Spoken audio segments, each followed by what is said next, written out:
oleme siin imeilusas õnnelaboratooriumi joogastuudios, kus sinuga Jivan Mukta. See on joogastuudio, kus põhiliselt õpetatakse kundalini joogat ja ka sa ise oled kundalini jooga õpetaja ja praktiseerija ning just kundalini joogaliini meistri Yogi Bhajani õpetuste põhjal oled sa välja töötanud meditatiivse tervendamise õppeprogrammi, mida saab ka Eestis õppida.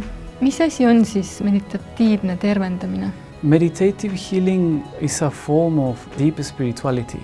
It's an application of that mystical core that is happening in all traditions. The mystical core, what I mean by mystical core is that ability of a human to connect deep with reality, deep with energy, connect with the energy that ultimately heals, that is the grace of the divine, the grace of the universe. So meditative healing is actually a form of mysticism that does not have a religious alignment. It has rather a spiritual call. People need to understand this difference because they easily put the same thing in the same box. A religious approach is an approach in which you have to have a strong amount of belief in a source that is external. Whereas a mystical or a spiritual approach, as I am now sharing it with you, is rather not a belief, but is actually an experience that you unfold inside of you, in which you have the inner evidence of something that is spiritual, something that is special, something that is unique, original, and is actually independent of your belief system.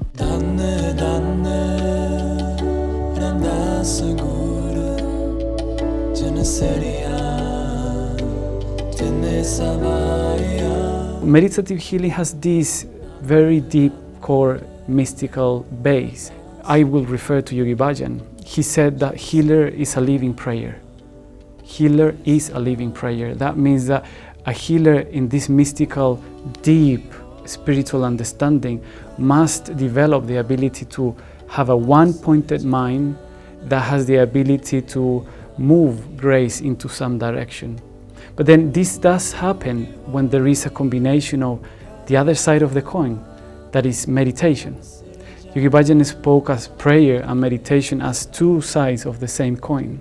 He said meditation is when you receive or you are receptive to the message of the infinity, whereas prayer is when you are one-pointed with your mind, with your core, with your prana, and then you speak to the infinity.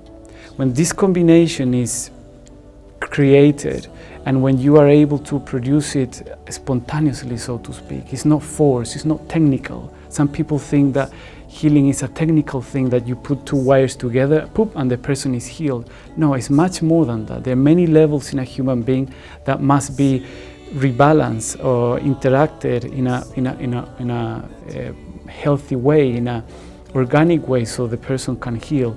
So actually these two elements, the universal ability of a human to meditate plus the universal ability of a human to pray, put together, give the solid grounds for meditative healing to be effective. It's not dependent on anyone really.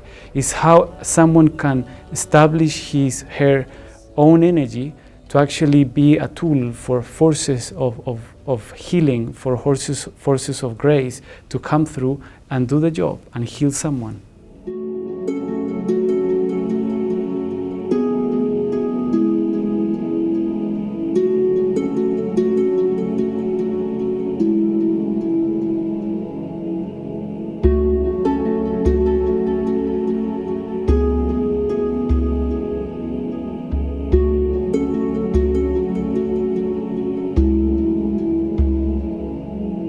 Anne ja Erna, te olete mõlemad joogaõpetajad.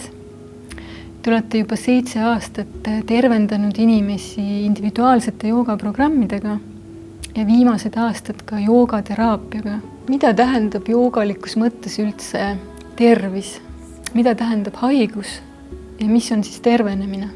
Haigus on see, kui on kannatus. Tervis on see, kui kannatust ei ole. Ja see on seotud südameruumiga.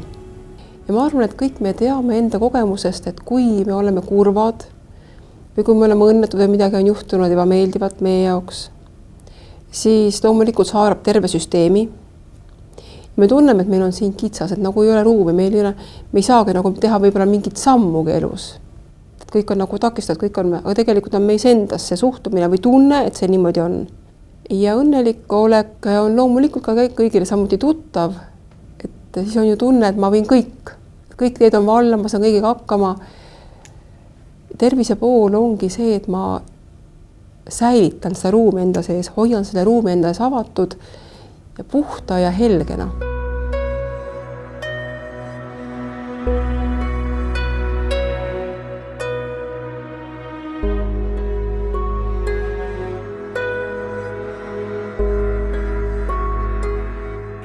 Jooga mõttes siis inimesele põhjustab kannatusi tema meel ja selleks, et kannatustest vabaneda, on vaja tegeleda meelega.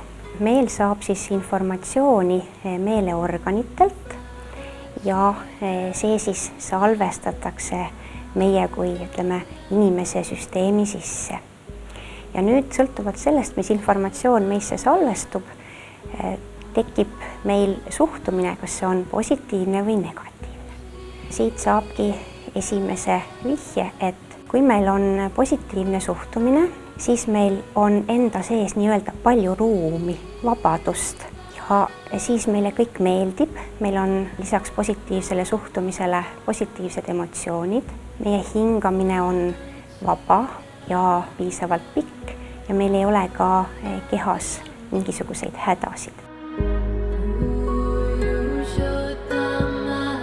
Haigus kui ühenduse puudumine iseendaga kõrgemas mõttes, mõni ütleb kõrgem mina, seda võib väljendada ka veel teistmoodi, oma seesmise nägijaga või ühendus oma seesmise valgusega.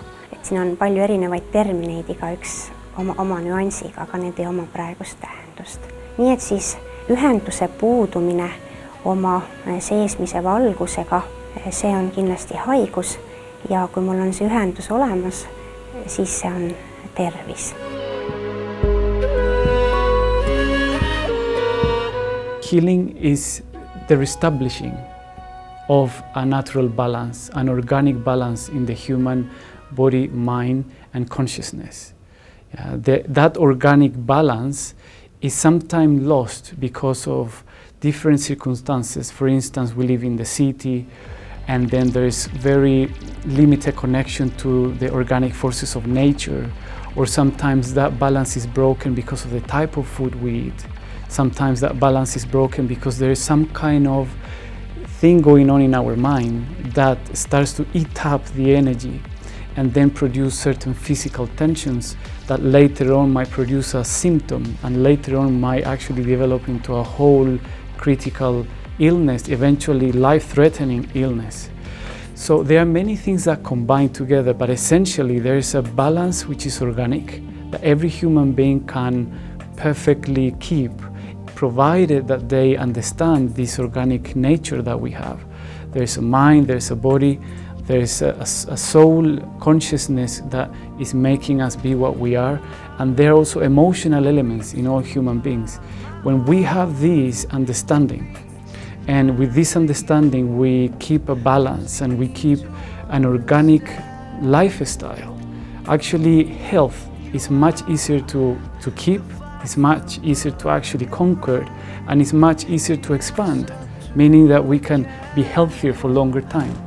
But if this organic balance, which is composed by these three elements that yoga tradition has always referred to, body, mind, spirit, no? If this organic balance is not respected, then we start having problems.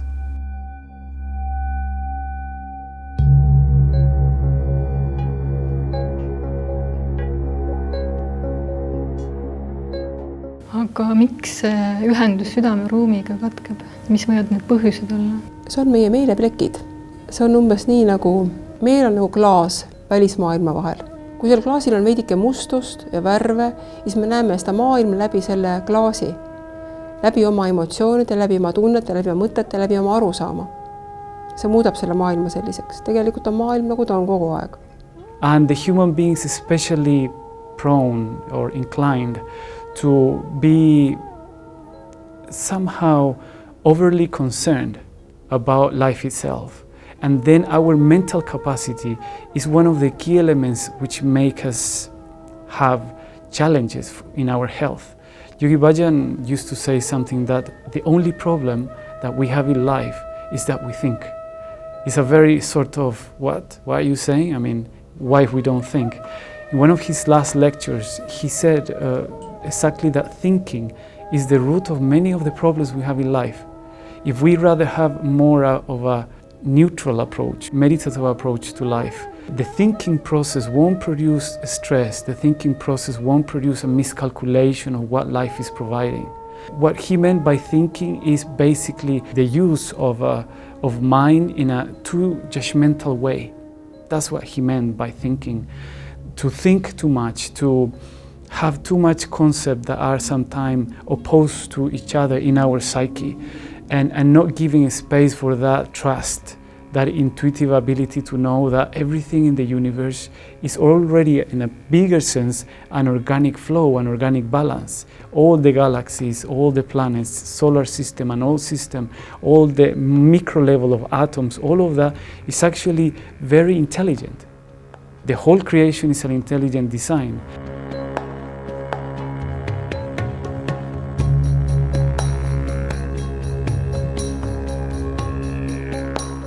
Meil on siis jooga filosoofia kohaselt sees niisugune alaline osa, keda me võime ka seesmiseks nägijaks nimetada. Tema ei muutu, ta on kogu aeg nii, nagu ta on. Ja teine osa on siis seotud meie füüsilise kehaga ja seal on siis see meel. Ja meel tahab kogu aeg kusagil ära joosta. But if we start thinking, we start getting worried. Oh, I'm not going to be able to have work next year. Oh, I'm not going to be able to live up to this standard. Oh, I'm not going to be able to pay the bills. Oh, this, oh, that. And then the mind starts eating up the energies that we have inside.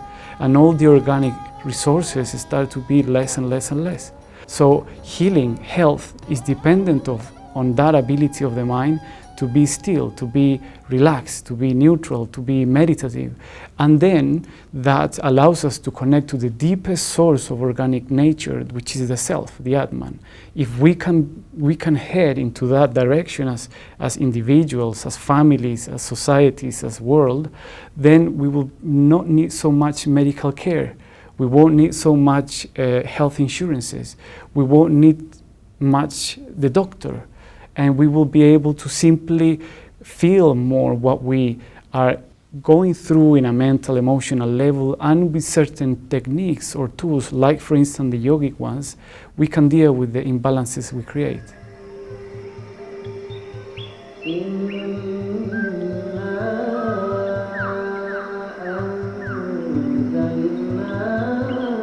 Mis on joogateraapia erinevus sellisest joogatunnist, kus tehakse grupis harjutusi? Joogateraapia eelkõige on individuaalne. Me oleme kõik erinevad. Ka näiteks siis, kui meil on 2 inimest, kellel mõlemal on alaseljavalu, siis põhjused selleks võivad olla väga erinevad. Ja ka nüüd need valusümptomid võivad olla erinevad. Ja see tähendab, et neid ei pruugi olla võimalik täpselt ühtemoodi juhendada. Need tuleb anda erinev praktika, mis sobib ühele, mis sobib teisele. Ja mingis mõttes võiks öelda niimoodi, et see joogateraapia individuaalne praktika, et see on nagu rätsepa ülikond, mis peab igas mõttes siis sobima. Asi algab peale elustiilist, töö ja puhkus. Et jooga on kõike hõlmav, terve elu hõlmav joogateraapia. Et see ei ole ainult, ütleme, et ei piirdu ainult harjutusega.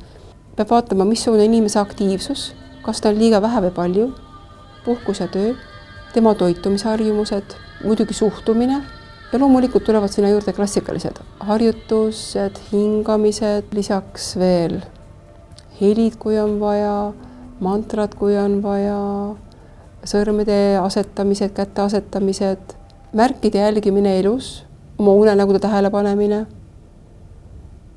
Väiksed asjad, neid juba toovad meelt rohkem fokusseerituks, keskendunuks ja loomulikult meditatsioon.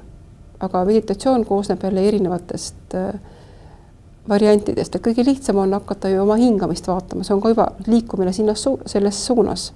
Ja see on sammukene edasi juba meditatsioonini, et ei ole võimalik, et ma lähen istun ja kohe ja mediteerin. See käib samm-sammult. Üks olulisemaid vahendeid nii joogas kui joogateraapias on enesevaatlus. Meil on vaja ennast tundma õppida, vaatama, mis toimub meie kehas, mis toimub hingamises, mis toimub meie meeles ehk suhtumises ja mis toimub ka meie emotsioonides. Ja kui me end tundma õpime, siis me saame hakata ise ennast juhtima, et näiteks me tunneme, et tuleb vihaemotsioon, aga kui ma taban ära selle niisugused eelmärgid, siis ma võtan midagi ette ja ma rahustan ta maha ja ma ei vihasta valel hetkel.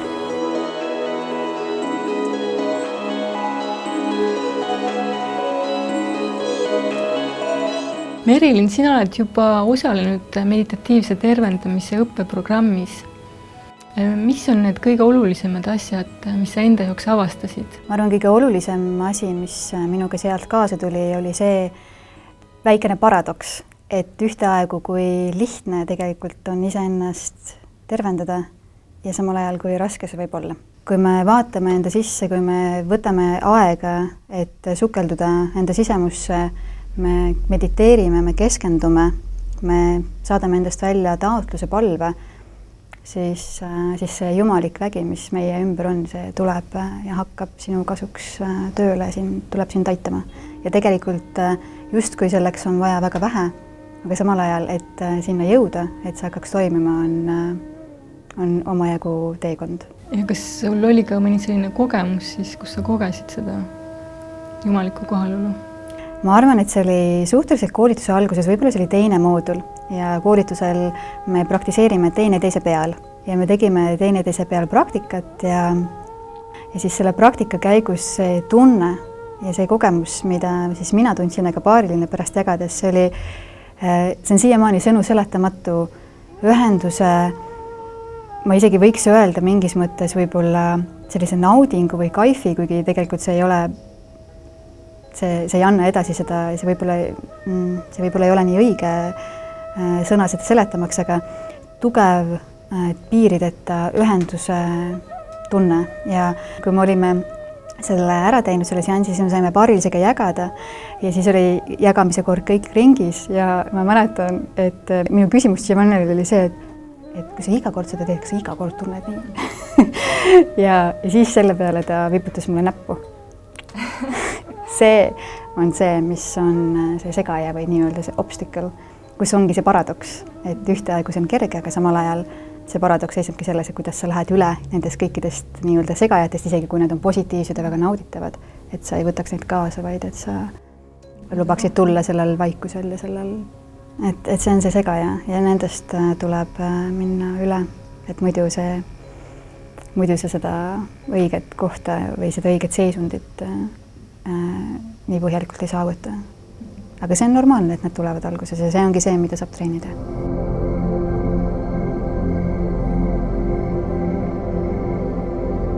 Kuidas see meditatiivse tervendamise protsess välja näeb? Et kui inimene tuleb sinu juurde seansile, et mis siis juhtuma hakkab? Kas hakkab tema mediteerima? Kas hakkad sina mediteerima? Või hakkad teda koos mediteerima? When someone comes to a session, 90% of the time they come with a real issue that can be physical, emotional, mental.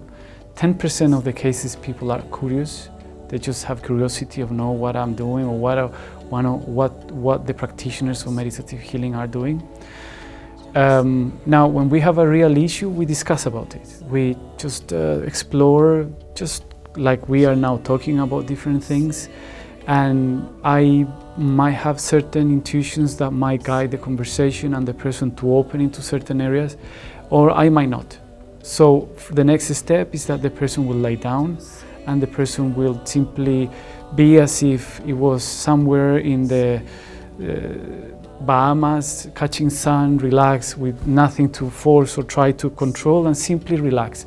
And then I sit next to and I start meditating. The practitioner of meditative healing starts to meditate next to a person, and then applying that meditative state of mind to the person. The person becomes an object of meditation.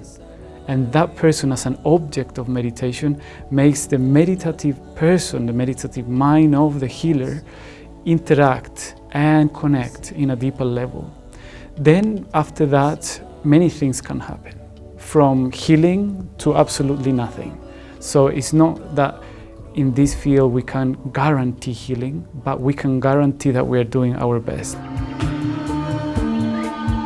Kas nüüd neid meditatiivse tervendamise tehnikaid praktiseerides oled sa kas enda või oma tuttavate peal juba kogenud ka tervendavat efekti? Õppides meditatiiv healingut, olles selle õppega juba umbes poole peal, siis ma tegin ka samal ajal, käisin erinevatel teistel kursustel ja oli selline hästi intensiivne periood minu elus. Ja stressirohketel hetkedel hakkas mu keha eritama selliseid laigukesi või mu nahale tulid sellised laigud või sellised punnikesed. Ja siis ma kohe praktiseerisin healingut enda peal. Ja kui ma olin seda teinud, siis need laigud olid läinud. Ja aeg-ajalt need laigud siis tekkisid ja ma mäletan hästi selgelt paari hommikut, kui ma ärkasin üles ja mul oli vaja sellel päeval minna tööle. Ja ärkasin üles ja ma nägin, et mu näol olid mõned laigud ja võib-olla mu käe peal. Siis ma läksin voodisse tagasi, võtsin endale pool tundi, tegin endale meditatiivset tervendamist, tulin siit välja, läksin vaatasin peeglisse, nagu oli puhas. Ja klientidepoolne tagasisida või mida ma ka ise olen näinud, et just selline sisemine teaduse seisundi areng on nagu toimunud. Sellised taipamised hakkavad tulema pärast seanssi hästi tihedasti.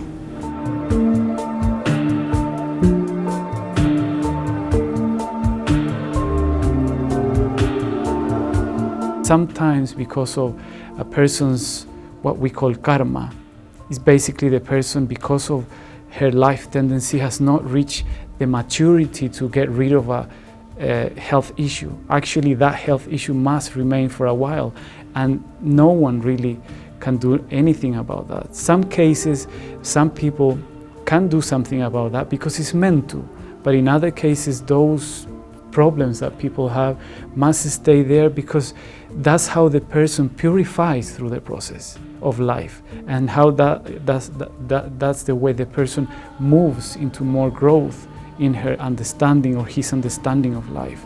After the healing session is done, there is a space for sharing insights, sharing experiences. And because this is a yogic perspective, the meditative healers normally, or practitioners normally, are in conditions to provide certain follow-up, meaning some kind of advice on how food will help them, how meditation or some type of breathing will help them, how addressing something from an intellectual point of view in a different way will also help them. And that can be actually the initiation, perhaps not the ending of a health issue, but the initiation of a healing process. Yeah, sometimes a person might need one session for getting rid of something. Sometimes it needs 6 months. It's the same as in the medical or conventional medicine. We sometimes have to go to treatments for half a year, or we have to go through therapies through a period of time. In meditative healing, it's exactly the same. There are structures in the mind, in the heart, in the emotional level that require deeper attention, regular attention, and a period of time in order to change their tendency, change what in yoga is called samskaras, the deep-rooted tendencies of the mind that are creating unrest in the psyche and the emotions. So when we are able to connect to that level of the person, we can provide advice and a perspective on how would that complete, how long it will take, and what the person can do for helping the process. Kui näiteks minnakse arsti juurde, siis tavaliselt öeldakse, et tere, ja siis arst küsib, et mille üle te kaevate. Et kui inimene meie juurde tuleb, siis esimene küsimus pärast teret on, kuidas on sinu tänane päev möödunud, et esimene tähelepanu ei ole terviseprobleemile, vaid lihtsalt inimesele endale.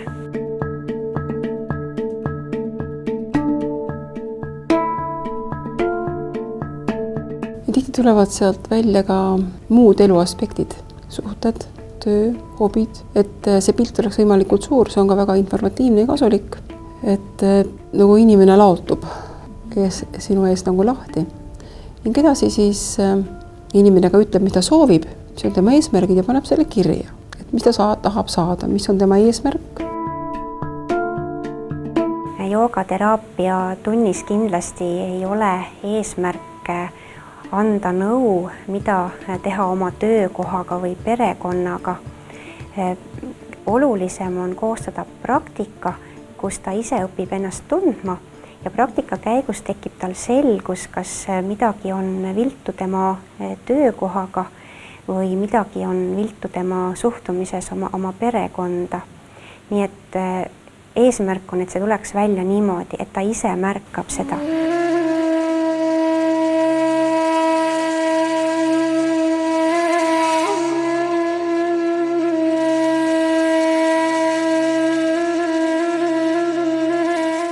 Kas joogateraapia sobib ka inimesele, kes käib täiskohaga tööl esmaspäevast reedeni, tal on veel ka 3 last näiteks ja et kui palju üldse päevas peaks praktiseerima neid joogaharjutusi selleks, et mingisugustki tervendavat efekti saada?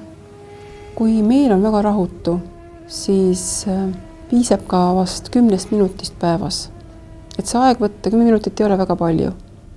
Et kui võtta juba 10 minutit iga päev, siis see võib olla väga suur mõju ja hiljem võib-olla on suutlik see inimene istuma või tegelema endaga veidikene rohkem.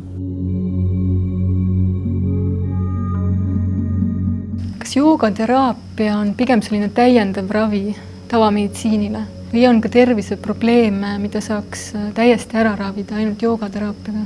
Jooga kui õpetus inimesest või nagu me tänapäeval ütleme, praktiline psühholoogia on hästi vana, vähemalt 4000 aastat vana.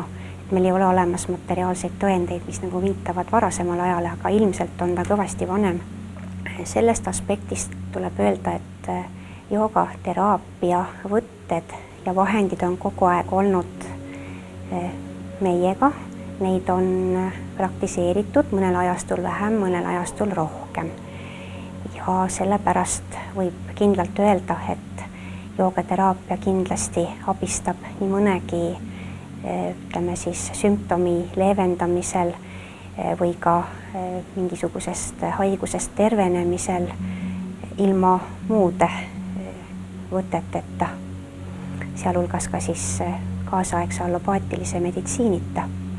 Aga see ei tähenda, et jooga on kõikvõimas, tal on oma piirangud. Kui inimene on koomas, siis ta ei ole võimeline endaga tegelema. Siin ei saa jooga ega joogateraapia kuidagi abistada.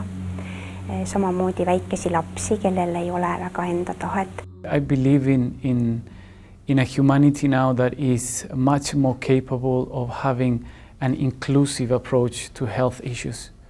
I don't think that there should be anymore an exclusive field that is either restricted to the alternative people that do alternative healing, that somehow believe, think, or try to get to the core of things beyond the physical. And I don't believe in the exclusivity of the medical doctor, conventional medicine, to simply address the symptom, release the symptom, and then with that, we think that person is healed. I believe that there is an inclusive tendency of these fields to work closer to each other. And I am promoting that indeed. I think that there must be that inclusive connection. There must be friendly cooperation between the doctors, the medical schools, and the ashrams or any other environment in which healers are produced. And that is the type of medicine of the future.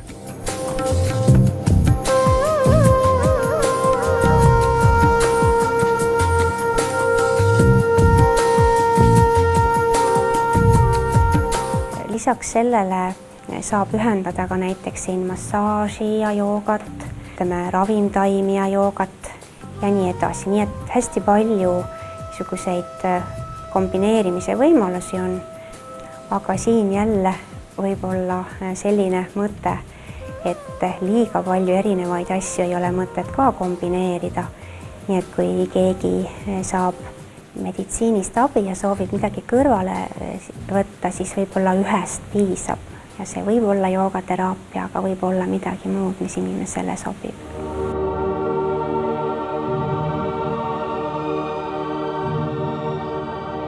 Meditatiivse tervendamise tehnikate hulgas on ka palvemeetod. Paljude inimeste jaoks palve seostub kohe mõne religiooniga, näiteks kristlusega. Aga mida tähendab joogalikus mõttes palve? There is a grandmother in the countryside. She might or might not have a religious background.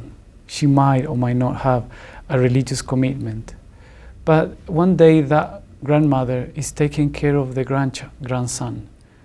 And then is with the grandson, and all of a sudden the grandson starts to have some problem, some coughing and some fever, and then cannot sleep, and then starts to have breathing problems. And then the grandmother grabs the baby and then takes the baby in the chest and starts to connect with the baby to create an empathic and sympathetic relationship in which the grandmother feels the baby and the baby feels the grandmother.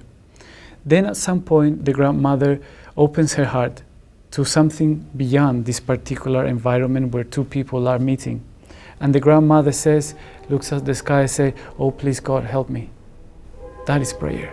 And this is not dependent on religion. It's such a natural thing that every human mind, every human heart naturally will go into in a certain case. Meditative healing is not doing anything special or some religious methodology. It's simply using the natural ways in which a human mind is requesting permission, is requesting assistance, is requesting contribution for helping someone that is in need. And you know what? The universe is so perfect. The universe is an intelligent design and has created that link with all humans.